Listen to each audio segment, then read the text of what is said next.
Segundo a pesquisadora paisagística Letícia Hart, paisagismo pode ser conceituado como a arte e a técnica de planejar e projetar espaços abertos e áreas livres, criando, modificando ou conservando as paisagens natural e cultural em escalas diferenciadas de intervenção.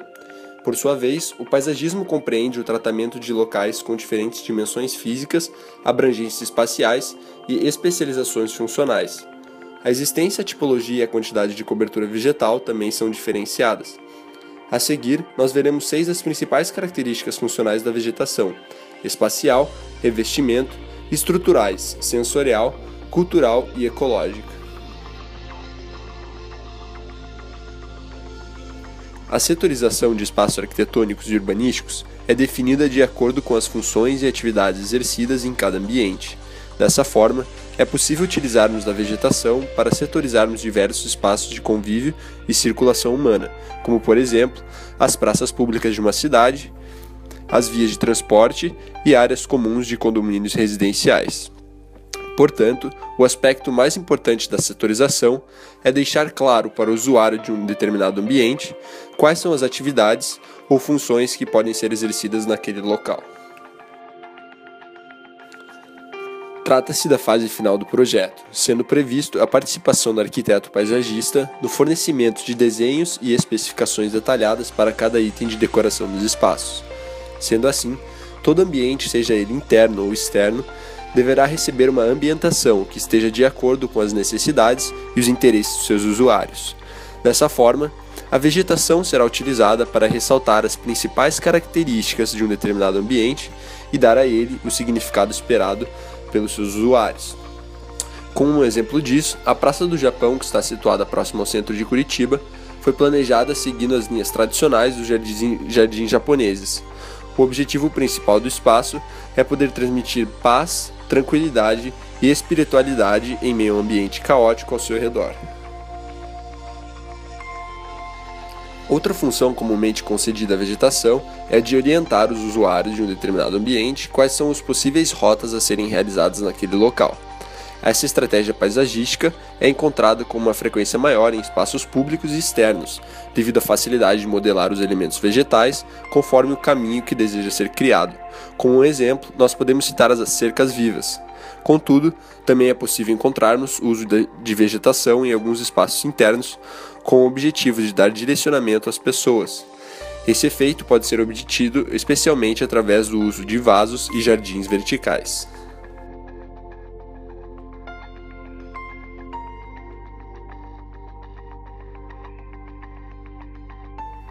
As superfícies planas permitem que as águas da chuva penetrem no solo, atenuando de grande modo os riscos de alagamento.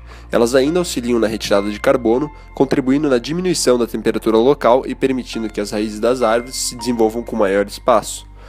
Um outro local que também é possível encontrarmos a vegetação atuando em superfícies planas são nos telhados verdes. O telhado verde é uma alternativa viável e sustentável, pois apresenta uma melhoria nas condições termoacústicas da edificação ao longo de todo o ano, oportunizando a diminuição de sistemas de climatização e novas áreas de lazer. Além disso, as plantas e a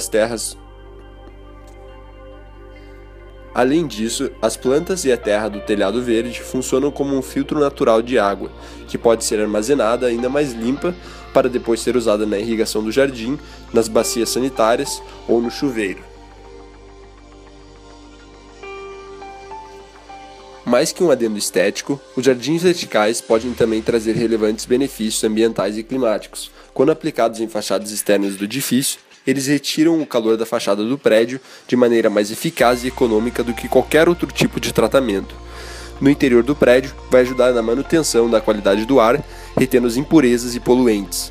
Também vale a pena ressaltar que quanto maior a superfície coberta, maiores também serão esses benefícios. Esse é o caso típico de muitas cidades, a falta de espaço para criar mais áreas verdes em superfícies planas, mas sobram as paredes nuas. Um jardim vertical não faz assim concorrência à construção de imóveis. O uso da vegetação em superfícies inclinadas pode ser feito por diferentes motivos. Quando a função principal se refere à plástica de uma paisagem, é importante que a composição das espécies escolhidas crie um ambiente visual harmonioso e integrado. Em alguns casos, o revestimento de áreas inclinadas se dá por questões de prevenção a desastres naturais, como por exemplo a erosão do solo. Outra função para o aproveitamento dessas áreas inclinadas é o plantio de espécies vegetais comestíveis.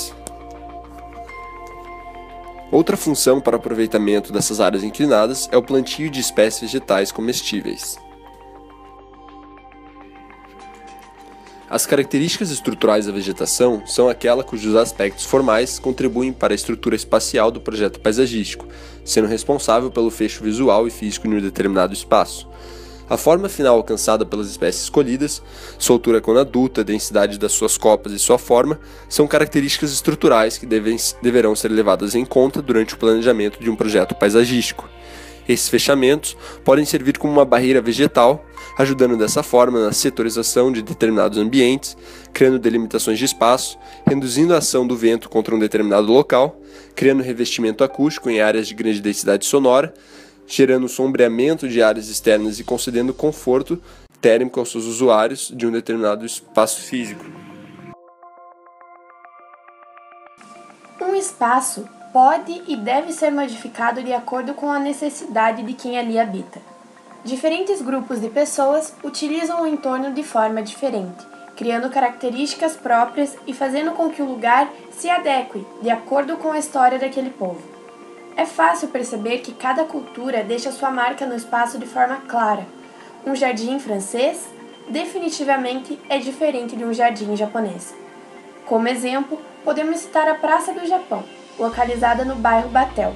É uma homenagem à imigração japonesa e segue as características tradicionais dos jardins japoneses, trazendo para dentro de Curitiba uma bagagem cultural e sensorial diferenciada.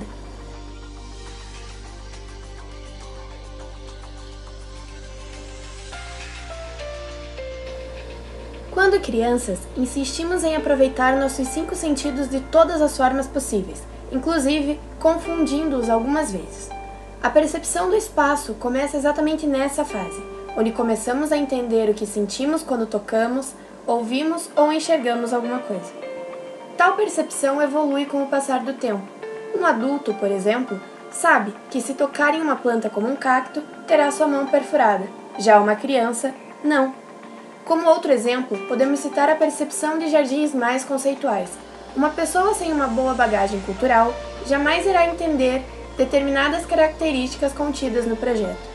Essa explicação vale para que entendamos que cada um percebe o espaço de forma diferente, de acordo com a idade, conhecimento, motivações e experiências anteriores.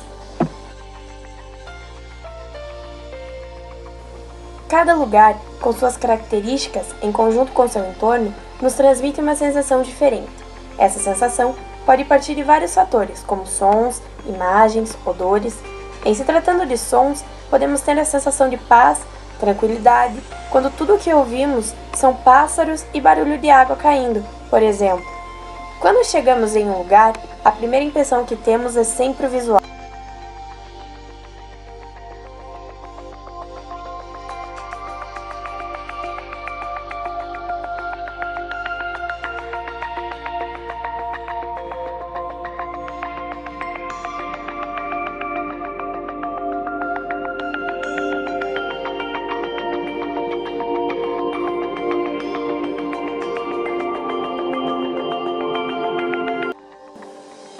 Além de todas as outras, a vegetação ainda tem função ecológica, recuperando e protegendo espécies que sofram algum risco e constantemente criando novas espécies, se adequando a determinadas funções e espaços. A vegetação também contribui para a fauna, já que serve de alimento para muitos animais. Em relação às pessoas, proporciona além de conforto ambiental, atuando no controle de temperatura, o uso medicinal, costume que vem ao longo dos anos.